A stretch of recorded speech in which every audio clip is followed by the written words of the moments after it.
রাষ্ট্রের প্রধান যদি সে সূরা ফাতিহা সঠিকভাবে না পড়তে পারে, রাষ্ট্রের প্রধান যদি কোরআন শরীফ শুদ্ধ না পড়তে পারে, রাষ্ট্রপ্রধান যদি ইসলাম সম্পর্কে তার জ্ঞান না রাখতে পারে, তাহলে সে রাষ্ট্রপ্রধান হওয়ার যোগ্য নয়। ঠিক কিনা বলেন?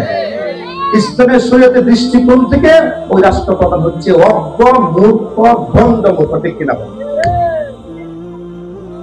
শরীয়তের দৃষ্টিকোণ থেকে আপনি জ্ঞানী, আপনি মুসলমান কারা?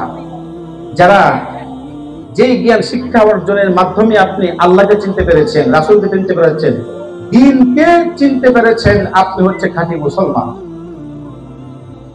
কিন্তু আপনি রাষ্ট্রপ্রধান হয়েছেন, মন্ত্রী হয়েছেন, এমপি হয়েছেন, আপনি ডিসি হয়েছেন, আপনি চেয়ারম্যান হয়েছেন, কিন্তু বিন্দু মাত্র ইসলাম সম্পর্কে আপনার ধারণা নাই, আপনি মুসলমান নয়। মুসলমান নামে কলঙ্ক। ঠিক কিনা বলেন?